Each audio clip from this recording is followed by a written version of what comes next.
and this is Max, Jessica, but I go by Jess. Alan knew me when I was a young kid, and I haven't seen him in so long, so he knows me as Jessica. But we are co-owners of Forward Flora, which is an eco-breakdown service, which is kind of a new term, but basically, like Joanne was saying, we go into weddings and events, mainly weddings right now, because we serve florists. The main way we get into events is florists and planners, because I'm also a florist myself. So that's kind of how we came into this.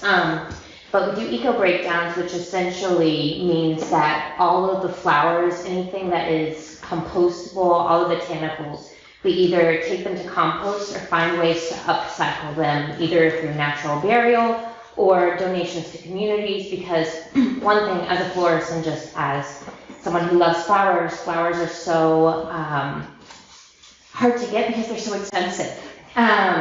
And so they're really inaccessible for a lot of people.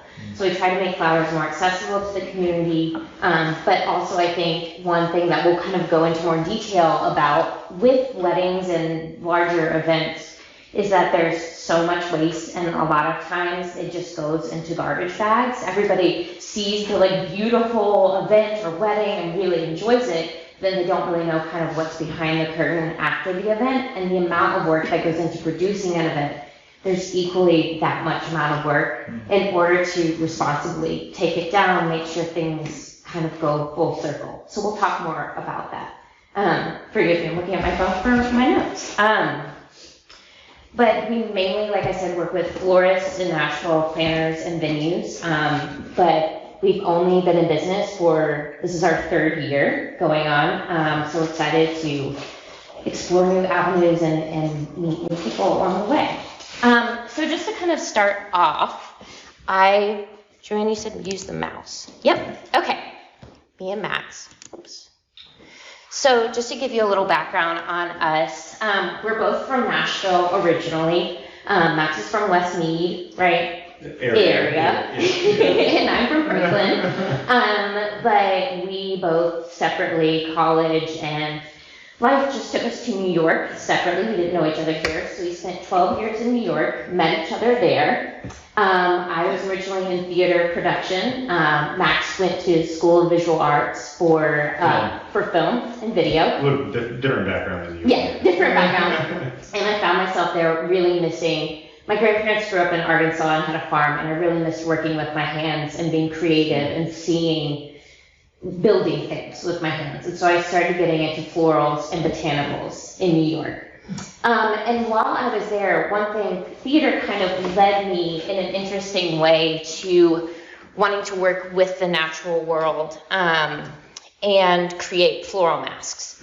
So this was me separate, not even thinking about Forward Flora, how to reuse flowers, but it came from a desire to create materials and use natural elements that would be able to show the entire life cycle of the flower. Because I think everybody, me included, grew up only seeing flowers, seeing wildflowers, but appreciating them in their height of bloom, or watching them as seeds grow, but not really seeing the decomposition process or how things aged and changed over time. So originally I started kind of looking into flowers because I was interested in a theatrical sense, really kind of opening up the eyes of just like the aging process of flowers, and as just a part of life. So I originally reached out to florists in New York because I couldn't afford these flowers that were, $25 a bunch, and a mask like this using all the elements would be like $300. Me just living paycheck to paycheck couldn't afford that. So I reached out to some florists in New York and said, hey, could I ever come and break down events and give my labor in exchange for these materials? I'd never been on like a big breakdown before, so I had no idea what was behind the scenes at all. And my first breakdown event, which I made some of these masks from beautiful, a lot of them really local materials, because this was in New York, and they're very sustainability minded, a lot of these florists here. I got to see kind of behind the scenes of how quickly a breakdown has to happen, because they turn over the event space for someone to come in the next day and either tour or to have another event. So they had to do a breakdown in like 2 to 3 hours. Everything goes out and the space has to be spotless. And I also got to see the amount of flowers that were just taken away. A lot of the New York floors composted, but generally speaking, everything's thrown into trash bags at the end of the night. It's the florist who's setting up the event who usually has to break it down. So they've been through like creatively setting it up, pouring their hearts into it, and then coming to the event, having to tear down their work, or having the freelancers tear down their work, and then having to go home at the end of the night. So I also got to see kind of the drain and the toll that it took on the florists themselves. So that's kind of what got me started in repurposing florals and seeing just behind the scenes of kind of what went on. This is Liza Lubell up here.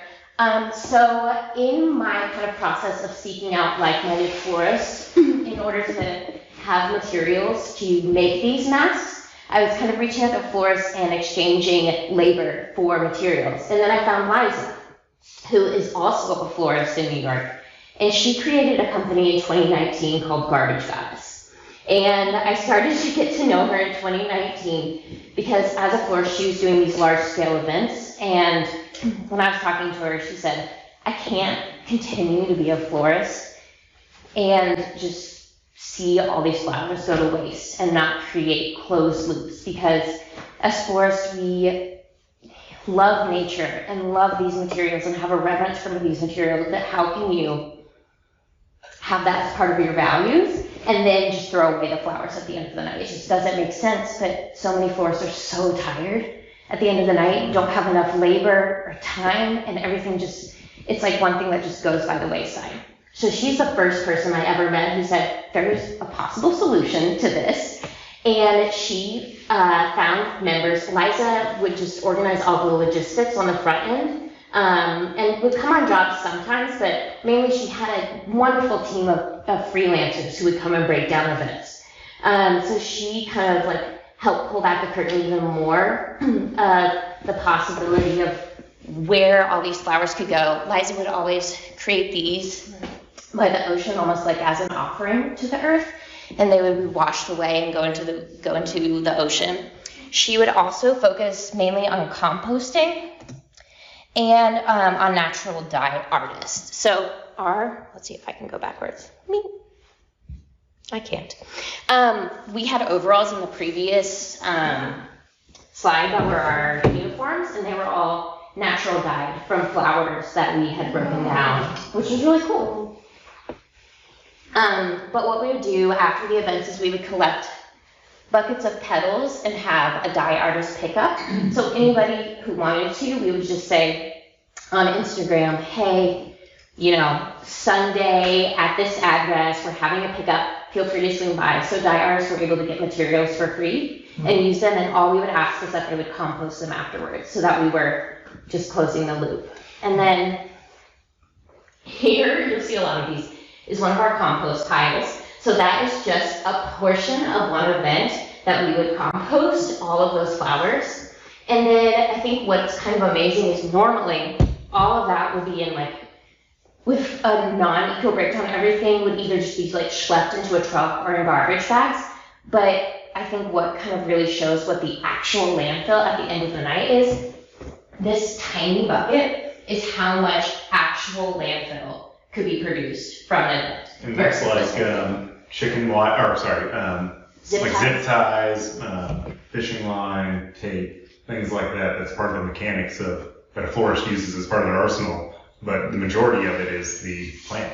Yeah, the majority is plants. And also, we'll get to it a little bit later, but a lot of the florists in New York use mechanics like chicken wire, straight up buckets and water, tape, or other materials. And a lot of florists, I think throughout the US, use floral foam, which is made of microplastics and it came around in the 1950s. It's something that just for ease and time everybody uses, but it's so gross. It's so gross to touch, and it's so bad for you. And I think that's one of the things that we're trying to do here in Nashville and with our friends is to kind of move away from floral foam, just with like creativity and relearning sometimes how to design, because the mechanics are slightly different designing in foam versus straight up the old school way, just water in a bucket, or using flower frogs too. Yeah.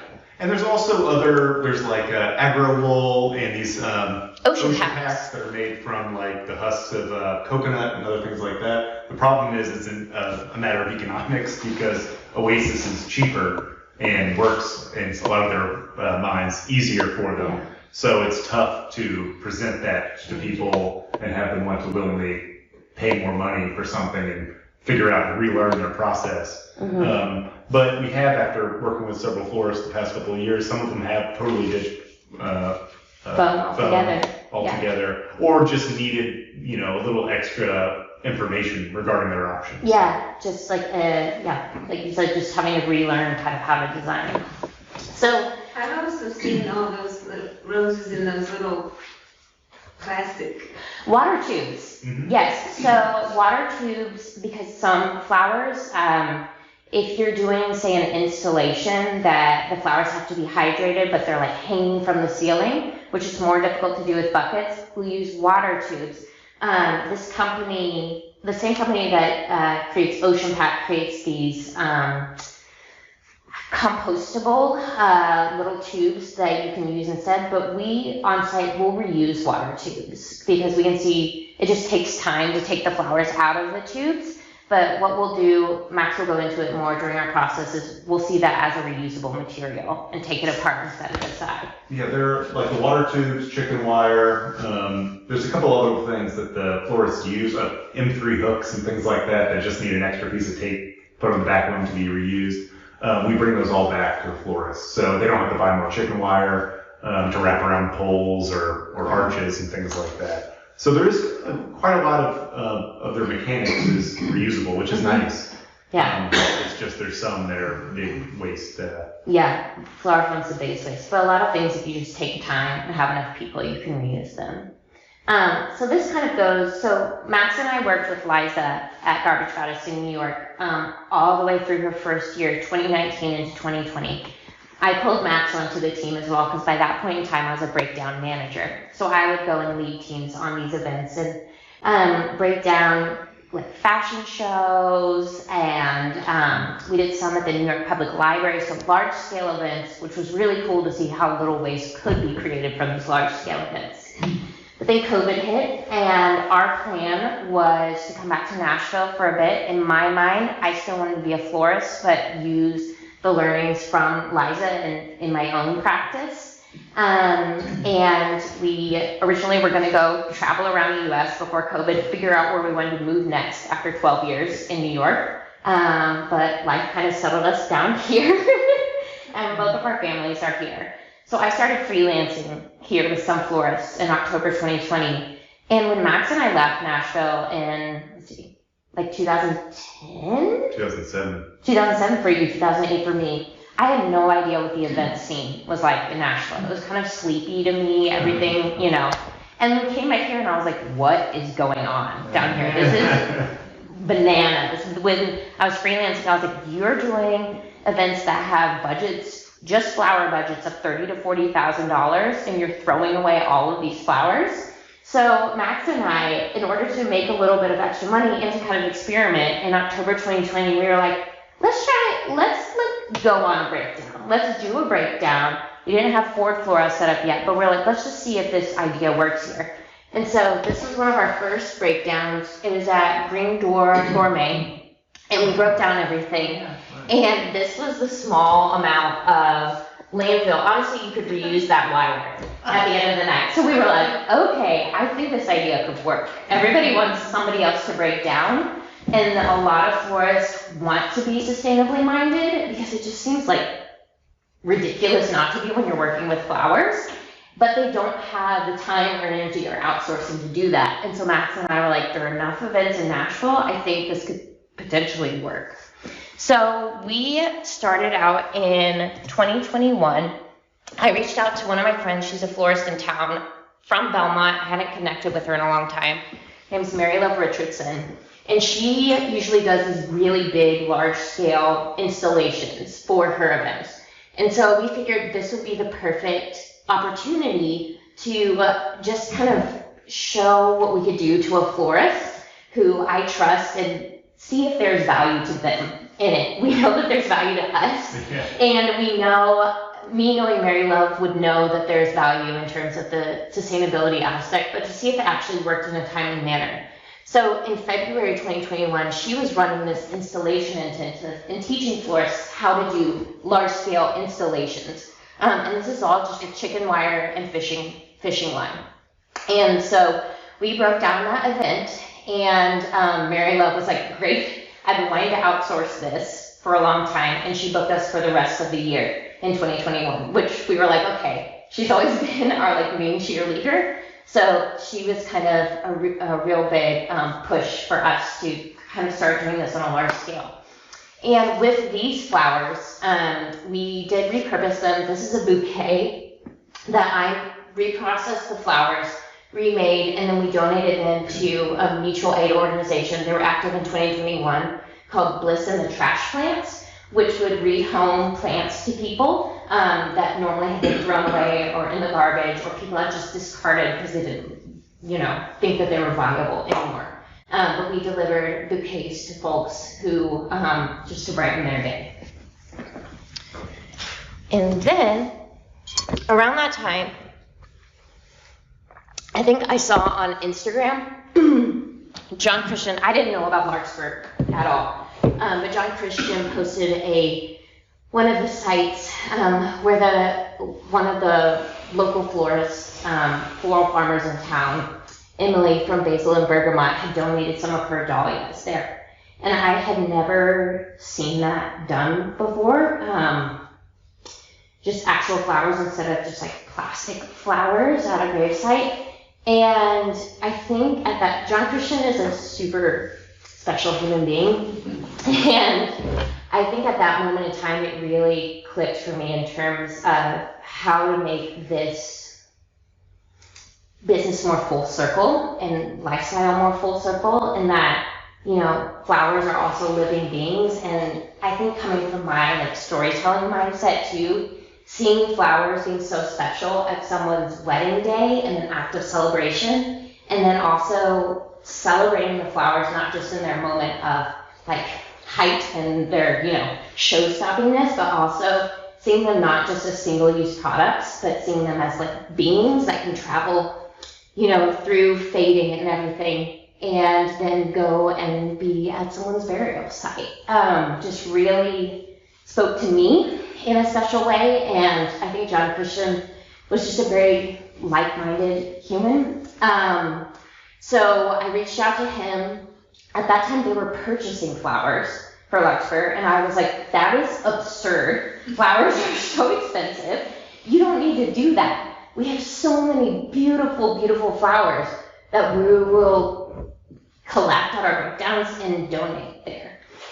So he is I'm just so excited that we get to partner with him, and these are some of the donations that we've done, and he does such a beautiful job. So in 2021, once Mary Love kind of got us going with our breakdowns, we had regularly scheduled throughout the year. We started getting on other clients and florists who are not usually familiar with eco breakdowns and were a little tentative to let us break down, because thinking about it, you've got not only flowers, but all of their glassware, candles, ceramics that some of them have hand thrown and are really delicate. And so some people are tentative to say, okay, I'm going to hand this off to you. This is all my expensive inventory. Can you break down for me? And this is one of our first clients. We broke down alongside the florist so she could see kind of what our process was and how we took everything apart. And then also this is just in process of how we sort through things, because the breakdown doesn't just stop at night.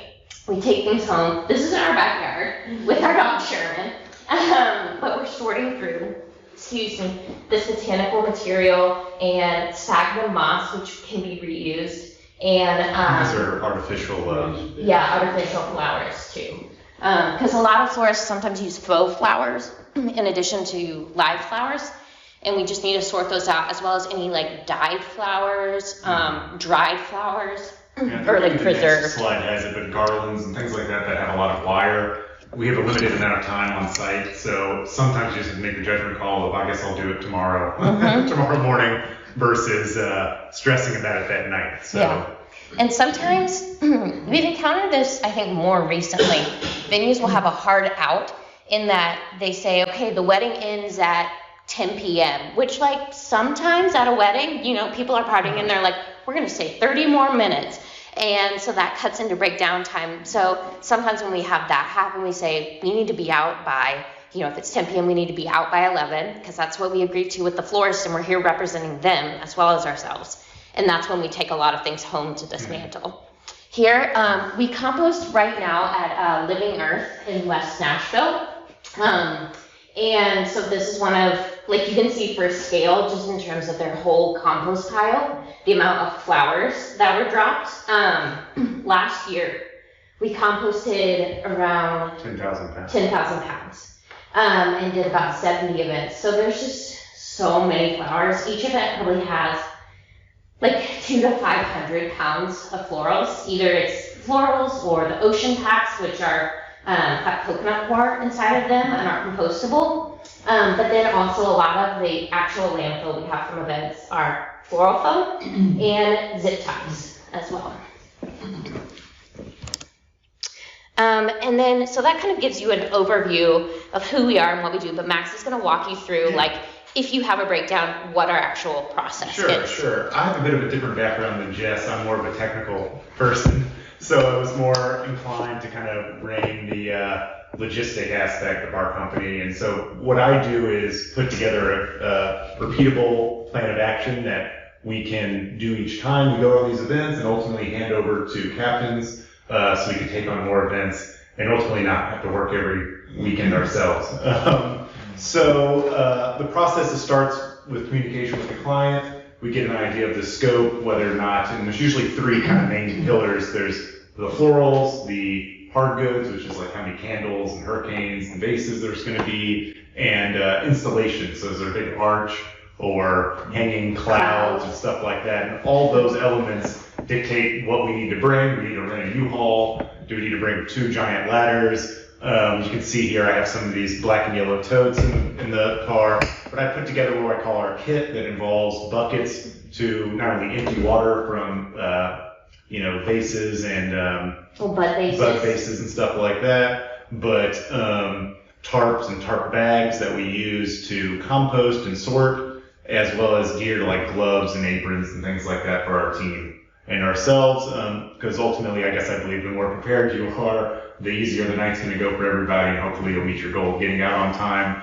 And I, like myself, like to respect everybody's time. Yeah. So, and ultimately, like Jess said, we represent the florists as well. So if we can, get the job done in a quick and efficient manner, that's our goal. Yeah, and I'll jump in here too and say, a lot of this comes from things that we learned from doing breakdowns in New York, because a lot of florists reuse their flower boxes to transport, centerpieces, bud vases there. A lot of times water is spilled in the process, and it's not a viable way to get things back home. But we'll take all of that cardboard. Sometimes we just have piles of cardboard when we get to an event. And so this is our way to say, whatever is happening on site, regardless if those boxes have been thrown away, etc., we have a way of getting these things back to their studio in a safe way. And also our team has something that they can consistently depend on, because from our point of view too, like one of the biggest things is making this an environment, because we break down at like 10 p.m. at night, earliest. And like we broke down Swan Ball this past year, and it was a 2 a.m. call.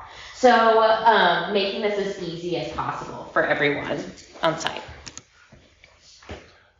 So here's a great snapshot of kind of a regular event. You can see one issue we run into, obstacle is we're not the only vendors on site. There's those who do the drapes, the catering, the furniture, and other things like that. And we're usually the first people that were in everyone's way. So we try to consolidate all the hard goods and flowers onto a single table. Usually we'll have somebody start packing away the candles and the glassware, and if there's anything that's really fragile or breakable, we try to get those done first, and then we'll kind of make a judgment call as to where's a good place to start. I mean, the hanging cloud installation is probably no one's way right now, so maybe we'll save it for later and just try to attack the florals in the best way possible, all the while grabbing good blooms and putting them aside to be reused later.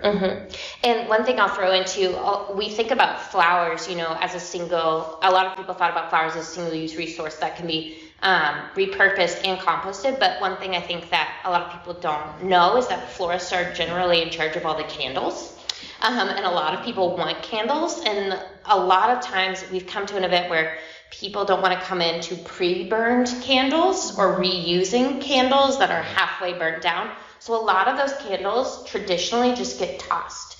So one of the things that we do is we'll take all of the votives and donate them. A lot of times these pillar candles can be reused, but taper candles generally are not. So all of these would generally get thrown away. But we donate them to Turnip Green Creative Reuse, and they'll reuse them. And then one thing that we've looked into, haven't pulled the trigger on, but is an option in the future, is donating them in order to create crayons for kids. You can melt down the wax and create crayons. But right now we donate to Turnip Green Creative Reuse. And one of the challenges that I guess as new business owners, and especially those in this line of eco-friendly closed loop systems, is trying to find a means to recycle that also allows you to still keep your business open, because some of it is kind of expensive or not as accessible. And we're constantly looking for other avenues and places to donate and creative ways to reuse items. So I think each year we tend to add a few more to the list. So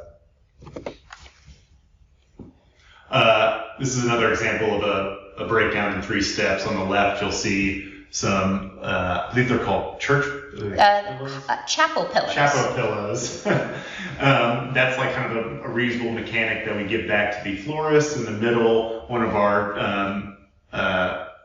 breakdown specialists is breaking down I think that might be a flower. I think she had a cloud, but she has a tray. And separating the the tape and the wire and stuff like that from it. And then on the right, you'll see on the top is trash. And then we have what will be returned to the studio for the florist to reuse. And this is compostable agro wool. Pardon me, but what is that? Very ignorant. What is a hanging cloud? Oh, it's literally just a giant, they use some of PVC pipe and chicken wire to make a structure, and then they fill it with greenery and flowers, so it looks like a hanging cloud of flowers. Yeah, or sometimes they'll have chandeliers and you'll create a shape around it. And that will be usually chicken wire and fishing line, like Max was saying. And on the left here, that's all the trash from this event that was outside in a big tent. All the compost shoved into a U-Haul and the team. So this is something that we talked a little bit about, but this is post-breakdown. So, the job, this is a more, premium service because of the fact that we are taking the amount of time and care put into putting up the event, we want to put into the breakdown at the very end. So we do spend time, Max is here in this first photo, breaking apart garlands. A lot of florists will purchase garlands, which are pre-wound with wire, and we'll separate all of the wire from these 25, 50-foot garlands, have to separate them out, have the compostable material and the wire separated out. And then this, I don't think the video will work. So this is one of we take all of our compost ourselves to Living Earth right now. And so that's our truck full of compostable material. And then on the far right, like you saw before, that is silk flowers that can be reused, as well as a tarp, which we had yet to process, and some more compostable materials. And so also one thing, at the end of the night, what is left over besides the flowers? And like we talked about, there is all of these candles, which all of those came from a handful of different events that we donated. That's just thrown away at the end of the night. And then also Mary Love, who we work with, uses a lot of this sphagnum moss And she uses dried hydrangeas too. So a lot of times at the end of the year, you'll see people with the dried hydrangeas just kind of thrown on the side of the street. Like, post that on Facebook because a florist will come and get it. They will they will use dried flowers like that. And then also at the end of the night, we have this foam left over. So some things that we also offer in addition to breakdown services is, you'll see in the middle, we offer a cardboard collection because a lot of times we'll find that florists in their studios during the week will have the desire to compost, but then we'll get to the studio and they'll have compost up to here, not broken down boxes. There just isn't enough. They need more friends and help in order to like outsource that service in addition to designing for 8 hours a day.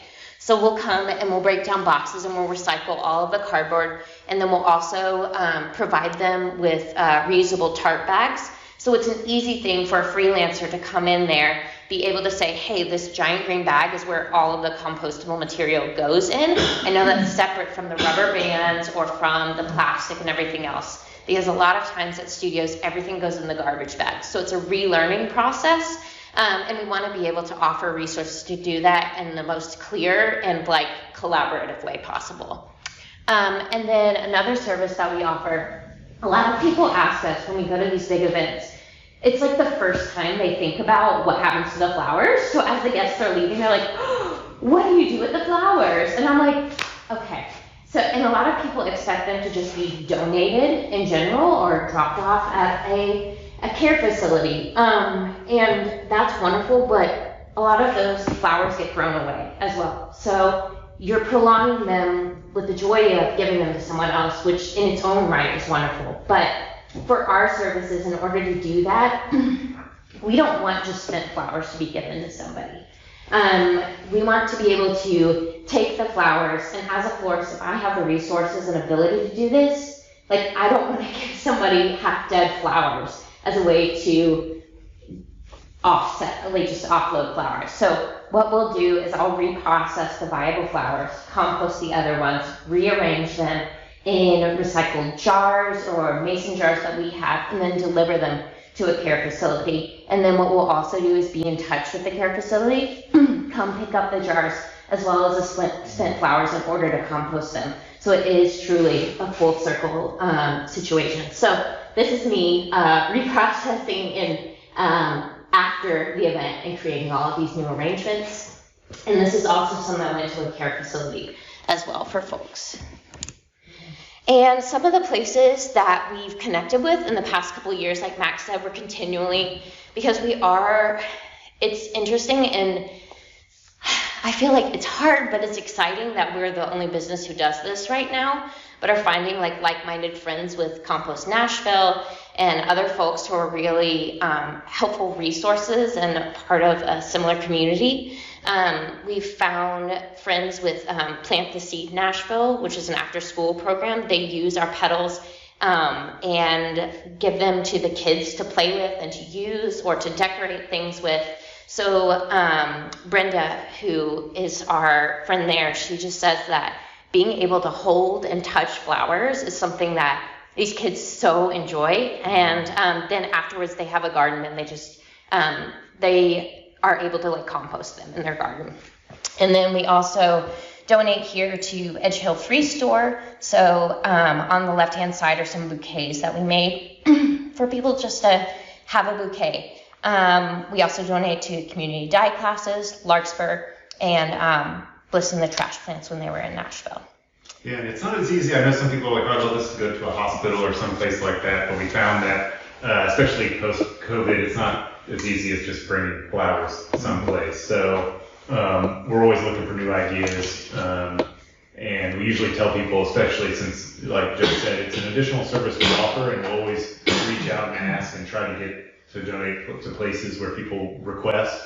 But though it hasn't exactly happened yet, some places are not as responsive to donations and having the logistics of that. Yeah, and I think too, one of the things, like if this is about sustainability in the floral industry, one of the things that we compost right now at Living Earth, which has been great, but one of the things that I was really curious about, knowing we use the compost company, Compost Nashville at home, but the compost company up in Ashland City, a lot of these flowers are not local, and so therefore they come with fungicides and herbicides on them.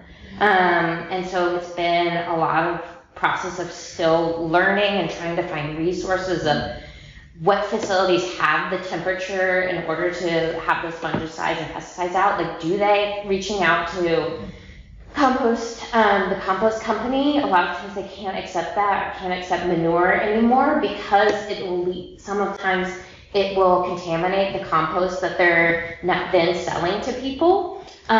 So we're just trying to find, talk to people and find creative ways that if there is going to be compost that's created and generated from this, because in a beautiful world, I would love the flowers to be composted and the compost then be donated back to the community. It would be, that would make sense. But for now, it's just going to living earth just to be composted instead of resold as much commercially.